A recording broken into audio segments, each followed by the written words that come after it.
विश्व अब और भी ज्यादा खतरे में है। इन पहाड़ों के दूसरी तरफ उनके नए साम्राज्य की सीमा पर खतरा मंडरा रहा है। मवेशियों को पालने वाले इंसान, एक आसान शिकार, लेकिन साथ में है बंदूक की गोली और जहर।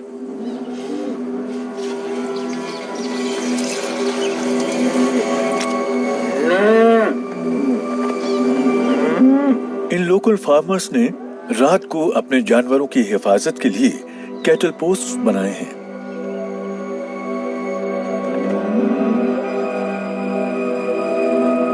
लेकिन वैली में छूट गए कैटल्स शिकारियों के लिए आसान शिकार हैं।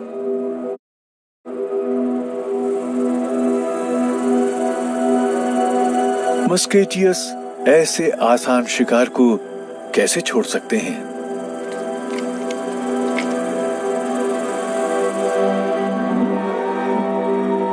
लेकिन जब मवेशी खतरे में हों, तो इंसानों का सब्र जल्द ही जवाब दे देता है।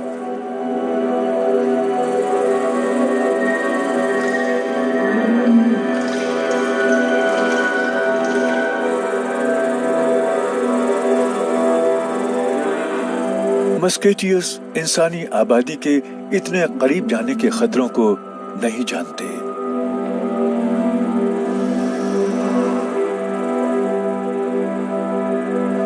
मवेशियों का शिकार इन्हें काफी महंगा पड़ सकता है।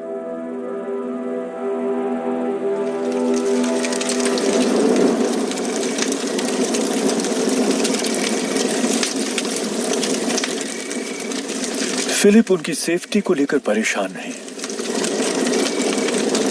कई महीनों से दिन रात वो उनकी गतिविधियों पर नजर रख रहे हैं।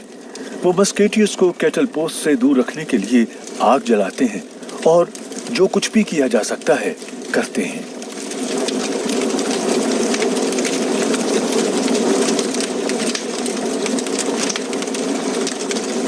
इन नायाब रेगिस्तानी शेरों को बचाना जरूरी है, लेकिन साथ ही इंसानों के रोजगार को भी।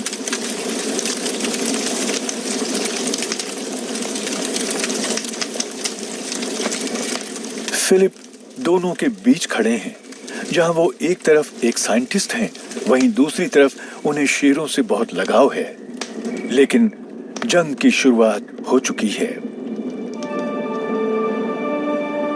उधर हुआने वैली में तुलामोर की मां और उसकी बेटियों को किसी तरह का कोई खतरा नहीं है।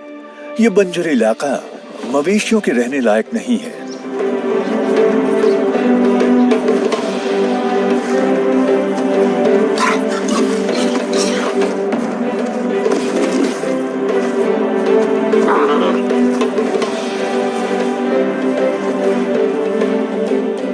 हालांकि एक कब कुछ ही महीनों बाद मर जाती है। बची हुई तीनों बहनों की जिंदगी अच्छी बीत रही है। वो एक दूसरे के काफी करीब हैं। उनकी मां अपनी बहन को तलाश कर रही है। इन नन्ही बहनों के बीच का रिश्ता उतना ही गहरा है जितना इन बड़ी बहनों के बीच है।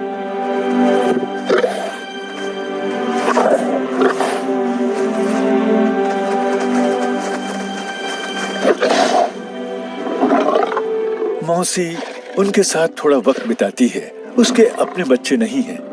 बच्चों के साथ कोई तजुर्बा न होने की वजह से वो अपनी बहन के बच्चों के साथ सख्ती से पेश आती है।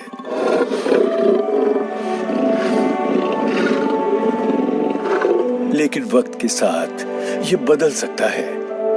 ये कब्स अपनी माँ और मौसी के साथ मिलकर प्राइड का हिस्सा बन जाएंगे।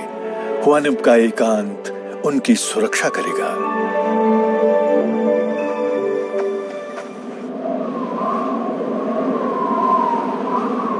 लेकिन रेगिस्तान की दूसरी तरफ तबाही आ चुकी है।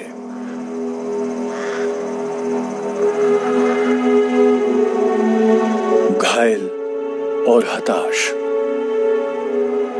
फिलिप को एक कॉलर से परेशान कर देने वाला सिग्नल मिल रहा है, जो अब एक ही जगह पर रुका हुआ है।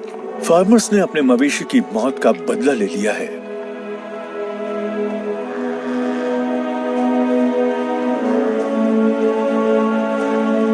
हालांकि टुलामोर को चोट नहीं आई, लेकिन उसके तीनों भाई जख्मी हुए हैं और एक मस्केटियर मारा जा चुका है।